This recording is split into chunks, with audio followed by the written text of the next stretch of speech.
As soon as the movie starts, we see a reporter who wants to ask something to a man, so she follows him. But the man does not give proper answers to any of her questions. Then her coworker tells her to leave him and come along.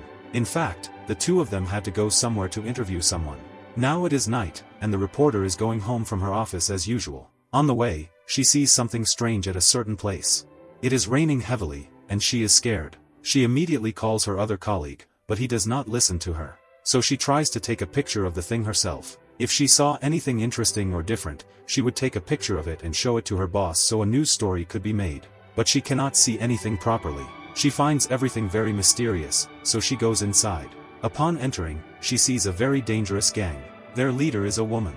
At that moment, someone attacks the gang, and they get scared and run away. The reporter tries hard to see who that person was. She also tries to take a picture of him but fails to do so. Anyway, she begins taking pictures of other evidence. The next day, when she goes to her office and shows the pictures, everyone makes fun of her.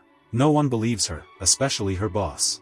Then the scene changes, and we see the gang's master, who tells the boss lady, "What are you doing? Why are you afraid of those people? We are strong, we must reclaim our position. If taking innocent lives is necessary, then do it." The gang's master is very powerful, and no one can touch him. In the next scene, a man is shown speaking publicly. He says the situation in the city will be fine soon and that he will not let any harm come to the country. The reporter likes his words and goes to him, saying, "Sir, my father knew you, and I admire you very much." The man replies, "I know you're a good reporter. Whatever you believe is right, never stop doing it." Then he leaves. The reporter is very happy to have spoken with him. On the way, she sees that everyone else is running away in fear. No one is conscious of what's happening. She gets out of her car to find out what happened. She discovers that the same gang has attacked. Her coworker calls her back to the car and warns her to return, or she will be caught too. But the reporter isn't one to be scared. As she goes closer, she is captured by the gang. They take her and hold her with other people. This is how the gang is spreading fear among the public. Then the boss lady arrives and shouts, "Come out, wherever you are. If you don't, we'll kill these innocent people." The reporter takes out her mobile to record a video but sees the boss lady. Luckily, the lights go off. In the darkness, some of the prisoners start saving the others. People begin shouting, "They are our heroes. They saved our lives."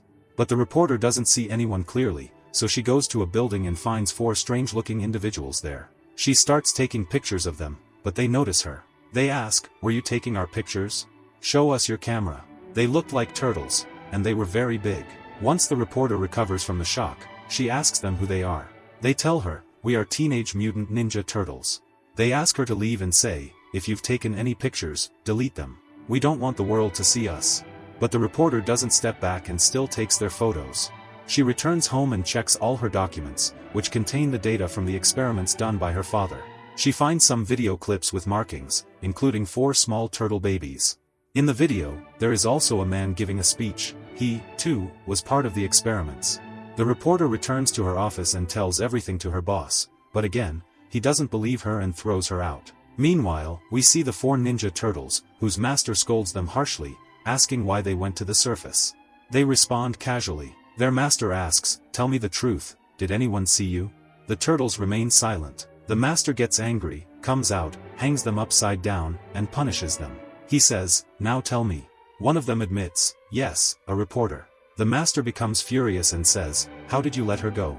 Bring her here." We then see the reporter sitting when she receives a message from the Ninja Turtles asking her to come and meet them. She goes, but they capture her and take her to their master. On the other side, we see the man who was giving the speech. He's revealed to be evil and visits the gang leader, the same dangerous one. He tells him that the Ninja Turtle is still alive. Meanwhile, the reporter and the leader of the Ninja Turtles start talking. He says, "I know you. Your father was a scientist."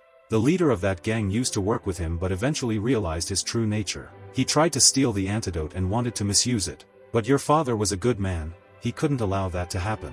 So he sacrificed his life and set the whole lab on fire. But there were also 4 turtles. You came and saved them. I saw it all. I took the turtles with me and raised them lovingly. I trained them and made them ninjas. And you are the one behind all of this. It's your credit. And with this, all 4 Ninja Turtles bow down to him to thank him. Now the leader of the Ninja Turtles asks the reporter, "You haven't told anyone about us yet, have you?" The reporter says, "I'm sorry. I told only the speaker." The master reacts, "What have you done? He is the companion of the evil leader who wants to kill us. The reporter then remembers that the speaker had given him a visiting card. Suddenly, the alarm starts ringing, indicating that the card wasn't just a visiting card but a tracking device. Using it, the enemies locate and arrive at their hideout, leading to a fierce battle. The leader of the Ninja Turtles fights back, but the evil gang leader injures him badly. The turtles are also attacked mercilessly. Thinking one turtle is dead, the gang takes the other 3. The gang leader orders the destruction of the place. The reporter rushes to the injured Ninja Turtle leader, who is still alive but in terrible condition, and tries to save him. At that moment, the 4th turtle, who wasn't dead, arrives. The speaker and gang leader had kidnapped the turtles to first spread a disease in the city and then create a fake vaccine from the turtles' bodies so people would believe the speaker had developed the cure and praise him. As the speaker begins preparations, the reporter contacts her co-worker and asks for help. Together, they go to the location where the turtles were kept. A fight ensues, and one turtle instructs her to press a machine button. As soon as she does, all the turtles are freed from the glass chambers. The speaker escapes to another city, and the reporter and her co-worker follow him. However, the boss lady continues to attack them. Eventually, they reach the new city. The speaker tries to deploy a device to destroy the entire city. The reporter attempts to stop him, and all 4 turtles arrive to help. Outside, the ninjas are fighting the gang leader. The gang leader topples a tower, and the ninjas hold it up, but he uses the moment to attack them. Inside, the reporter battles the speaker. She escapes with the chemical while the tower begins to collapse. Everyone is hanging from it. Together with the reporter, the turtles defeat the gang leader and throw him off the tower. The base of the gang leader and the speaker is destroyed. The 4 turtles reunite with their leader and are overjoyed to see him alive. The reporter and her co-worker are also happy about their victory. The co-worker remarks that their car is broken and wonders how they'll leave. The turtles arrive with their own car, and they all joke with each other. And with that, part 1 of the movie ends. As part 2 begins, all 4 Ninja Turtles are in a stadium. News spreads everywhere that the gang leader has been killed. Everyone believes it was the reporter's co-worker who did it, which angers the turtles because they were the real heroes but received no credit. An interview of the co-worker airs, and the turtles begin teasing him. Just then, one of them receives a call from the reporter. She tells him she's at a station and suspects a man there might be a gang leader. She is monitoring him. The turtle asks if she needs help, but she says no and mentions that she has a watch that can hack his documents. The turtle warns her she'll have to get within 3 feet of the man. As the man arrives, the reporter ends the call and begins watching him. After a while, she sits next to him and initiates a conversation. She takes his number under the pretense of liking him and hacks his documents. It is Halloween night, and the Ninja Turtles are having fun. Suddenly, the reporter calls again and says something strange is happening. The hacked file is being deleted automatically. She reveals that the gang leader is still alive and imprisoned in jail. The only reason that man came to the station is that the gang leader is being transferred to another prison today. He's there to attack the security team and free him. Determined, they vow not to let that happen. When the time comes for the transfer, the Ninja Turtles inform their master. He encourages them, saying they have powers and his blessings, and reminds them how they built their own car. Motivated, the Turtles prepare their vehicle to stop the gang leader. As the gang leader, his men, and the Ninja Turtles begin a car chase, a group of bikers, followers of the gang leader, start attacking, trying to help free him. But the Turtles fight them off. The man watching everything live orders the bikers to kill the Turtles. They try again, but then a helicopter arrives to rescue the gang leader. The Turtles attack it to prevent the escape. Inside the van, fellow prisoners tell the gang leader to run while they distract the guards. One prisoner tries to attack the gang leader, but he vanishes mysteriously. It's revealed that the gang leader is taken by a robotic creature. That robotic creature says to the gang leader that it can help him with a shirt, but it needs a machine. However, the machine's 3 pieces have fallen in 3 different countries around the world. He tells him to go and find them. If he brings those 3 pieces, then he will help him. He also gives him something and says that it will help him, and he should keep it with him. On the other hand, we see a police officer being questioned about how the gang leader escaped and why he didn't stop him. They suspend him for a few days, and he leaves angrily. That gang leader goes straight to 2 prisoners and tells them he likes their fighting skills. He asks if they want to join him. The 2 prisoners easily agree and join him. Now the Ninja Turtles are shown meeting their master. They apologize and say they are ashamed that they couldn't stop the gang leader. But their master tells them that it's okay, as long as they stick together and fight as a team, they will succeed one day. Meanwhile, the police officer goes to a shop and asks the shopkeeper if those 2 prisoners came there. The shopkeeper doesn't say anything. So, the officer starts destroying the shop and demands information. The shopkeeper then gives him a GPS device and tells him to use it to locate them, saying he can't reveal anything else. On the other hand, the gang leader visits the man who was doing live monitoring. He shows him the item given by the robotic creature.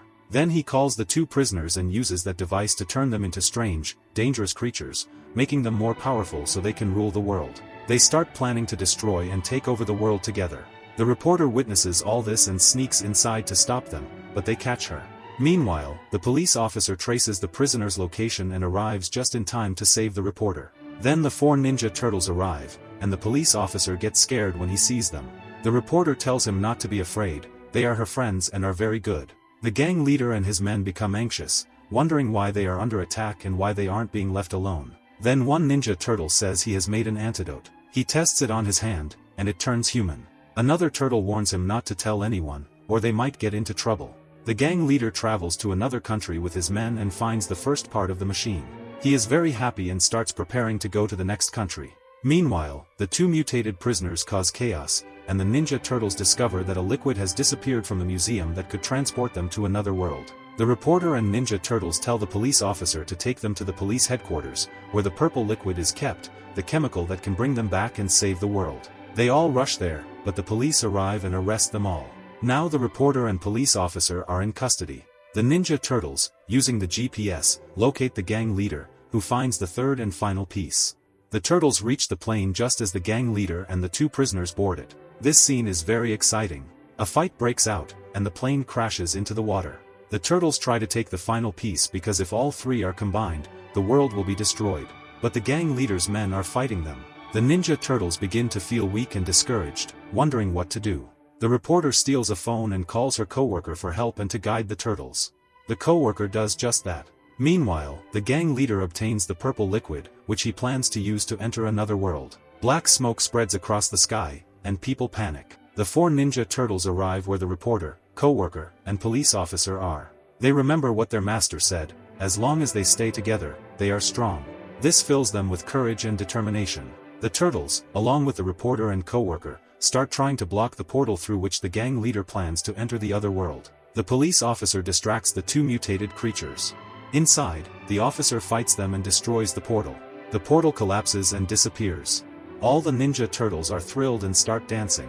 They look very cute while dancing. Meanwhile, the reporter is giving her report and is very happy. We then see the police giving credit to the 4 Ninja Turtles for defeating the gang leader. They are highly praised and given the keys to the city to protect it. The police officer tells them they can live among humans if they wish. But the turtles laugh and say, "No, never. We are happy with our lives." And with this, the movie ends happily. Thank you for watching.